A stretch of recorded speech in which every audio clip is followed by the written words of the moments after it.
আসসালামু আলাইকুম, কেমন আছেন সবাই? তন্দ্রবিলাস ব্লগে আপনাদের জানাই স্বাগতম।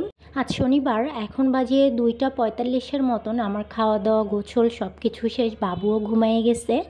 তো এখন চটপট করে মনে পড়লো গাছগুলো তো একদম পাতা টাতা শুকায় যাচ্ছে, এটাতে তো পানি দেওয়া হয় না, মনে থাকে না, বা কাজকর্মের ভিড়ে আমি মনে করতে পারি না, বা মনে পড়লেও মনে হয় যে এই কাজটা করে এসে পানি দিচ্ছি। তো গাছপালাগুলোতে একটু পানি দিয়ে নিলাম, পানি দিয়ে চলে আসলাম একটু পুডিং বানাইতে বাবুর জন্য। বিশেষ করে ওকে অনেক দিন ধরে পুডিং খাওয়ানো হয় না।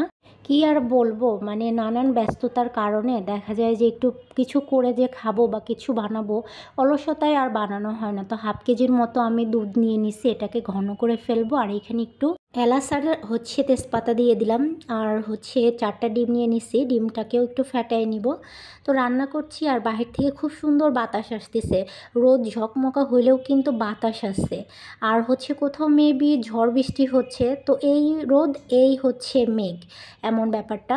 আমি ডিমগুলাকে নিয়ে নিলাম, নিয়ে নেওয়ার পর দেখতেছি এখানে ভ্রূণগুলো আছে, ভ্রূণটাকে তুলে ফেলতে হবে, কারণ দেখতে কেমন একটা লাগে না, মনের কাছে তো খুঁতখুত লাগে। তো আমি সুন্দর মতো চামচ দিয়ে অনেক সময় নিয়ে ভ্রূণগুলাকে তুলে ফেললাম। আর যে ছোটো ছোটোগুলো আছে ওইগুলো আর কোনোভাবেই তোলা গেল না, হাত দিতে হবে, হাত দিলেও তোলা যায় না।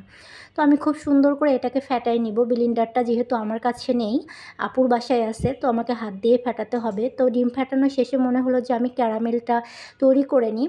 তো একদম মিডিয়াম আঁচে আমি যেটাতে পুডিংটা সেট করব ওটার মধ্যে একটু ঘি দিয়ে নিলাম। আমি এটাতেই ক্যারামেলটা তৈরি করে নিব। এদিকে আমার দুধটাও প্রায় হয়ে আসছে, তো আর একটু জাল দিয়ে নেই, ঘন হইলে খেতেও বেশি টেস্ট হয়। আর এটার মধ্যে আমি ঘিটা দিয়ে দিলাম। আসলে ঘি দেওয়ার কারণ কি, যাতে ওই যে যখন পুডিংটা সেট করব বা পুডিংটা তৈরি হয়ে যাবে তখন ঢালতে সুবিধা হয়। অনেক সময় আবার কোনো প্রবলেম হয় না, তবে এই বাটিটা অনেক কাজে ইউজ হয়, তো সেই ক্ষেত্রে একটু রিস্ক থেকে যায়।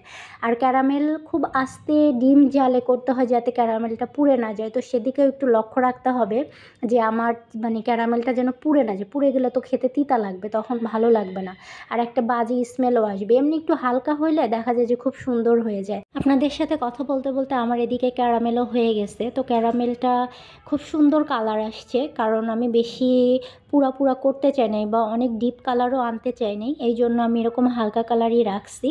তো দেখা যাক কি হয় না হয়। এদিকে আমার দুধটাও হয়ে গেছে, এটাকে নামায় এখন পানির মধ্যে রেখে দিব, ঠান্ডা করতে হবে। তাছাড়া তো গরম দুধের মধ্যে আর ডিমটা দিয়ে দেওয়া যায় না, তাহলে একদম জড়া লেগে যাবে। তো ওই কাজ আর করার দরকার নাই। তো চলেন এটাকে আগে কিছুক্ষণ আমি পানির মধ্যে রেখে ঠান্ডা করে নিই। আর এই সুযোগে আমি যেইটাতে পুডিংটা বসাবো সেইটাও ঠিকঠাক করে নিই। তো আমার দুধ অলমোস্ট প্রায় ঠান্ডা হয়ে গেছে। এখন আমি এই ফ্যাটানো ডিমের মধ্যে এই ঠান্ডা দুধটাকে দিয়ে খুব সুন্দর করে আবার নাড়াচাড়া দিয়ে নিব। ডিম আর দুধটা যেন খুব ভালো মতো মিক্সড হয়ে যায়, সে পর্যন্ত একটু কষ্ট করে ফেটাইতে হবে। তাহলে দেখা যাবে যে সব কিছুই একটা ব্যালেন্স থাকবে বা ঠিকঠাক মতো থাকবে। তো এই তো আমার সুন্দর করে এটাও ঠিকঠাক মতো একদম সুন্দর করে সব কিছুর সাথে সব কিছু মিশে গেছে, দুধ আর ডিম। তো এখন এটাকে আমি বাটির মধ্যে ঢেলে নিব। তো ঢেলে নেওয়ার আগে আমার কাছে মনে হইলো কি যে না, আর একটু যদি আমি ফ্যাটাই নিই তাহলে যে ডিমের উপরে সাদা অংশগুলো থাকবে না। তো দেখতেছি যে না, ওইটা আসলে ব্লেন্ডার ছাড়া আর সম্ভব না। তো যা হয়েছে আলহামদুলিল্লাহ অনেক ভালো হয়েছে। আমি ওই যে ক্যারামেল করে রাখছিলাম, তো ওই বাটিতেই আমি পুডিংটা দিয়ে দিলাম। তো দিয়ে এখন ঢাকনা দিয়ে সুন্দর করে ঢেকে দিব, ঢেকে এটাকে পানির মধ্যে বসায় দিব। তো এই যে বসায় দিলাম। এখন এটাকে এর উপর না একটা আমি যে শিল আছে না, শিল দিয়ে নিই। তো এই তো অনেকক্ষণ অপেক্ষা করার পরে, প্রায় 1 ঘন্টার মতো অপেক্ষা করার পরে আমার পুডিংটা হয়ে গেছে। আমি আবার একটু টুথপিক দিয়ে দেখে নিচ্ছি যে ভেতরে সিদ্ধ হয়েছে কি না। তো দেখতেছি যে না, খুব সুন্দরভাবে এটা একদম পারফেক্ট কুক হয়ে গেছে, আর দেখতেও কিন্তু অসম্ভব রকমের সুন্দর লাগছে। তো এটাকে এখন আমি সুন্দর করে একটা ছুরির সাহায্যে বাটি থেকে একটু কর্নারগুলো ছাড়াই নিচ্ছি, যাতে আমার ঢালার সময় কোনো রকম অসুবিধা না হয়, খুব সুন্দর মতো বাটি থেকে চলে আসে। তো এটা আমি ফার্স্ট একটু চাকু দিয়ে কাটছি, তো এদিক ওদিক আবার কোনায় দেখতেছি যে লেগে গেল এই সাইডটাতে, তো মনে হয় একটু কেটে গেল। ছাড়াইলে যে কি হয় আল্লাহই জানে। প্লেটের উপর নিয়ে নিলাম, এখন বাটিটা তোলার পালা, তুললে না জানি কি দেখতে পাবো। তবে যেভাবে সেট হয়েছে তো আলহামদুলিল্লাহ খুব সুন্দর লাগলো, তো দেখা যাক কি হয়। তো এই যে অবশেষে আমার পুডিং হয়ে গেছে, ওই যে বললাম না এক সাইড একটু কেটে গেছে, সেই কাঁটাটা উঠে আসছে।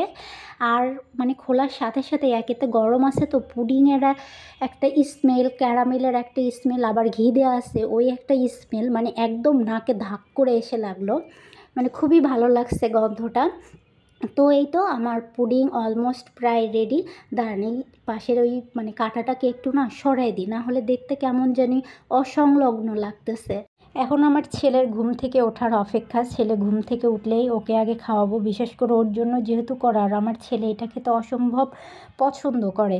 এখন আবার আমিও একটু রেস্ট নিব, আমার দুপুরবেলা একটু আমি পিঠটা বেডে লাগাইতে পারি নাই।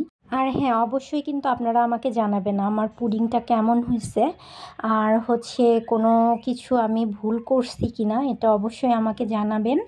তো চলেন আজকের ভিডিওটা এখানেই শেষ করছি। সবাই ভালো থাকবেন, সুস্থ থাকবেন, সাবধানে থাকবেন। কে কোথা থেকে দেখছেন অবশ্যই আমাকে জানাবেন। আমার ভিডিওটা ভালো লাগলে একটা লাইক কমেন্ট শেয়ার করে দিবেন, আর আমার চ্যানেলটাকে অবশ্যই সাবস্ক্রাইব করবেন। ইনশাল্লাহ দেখা হবে পরের একটা ব্লগে।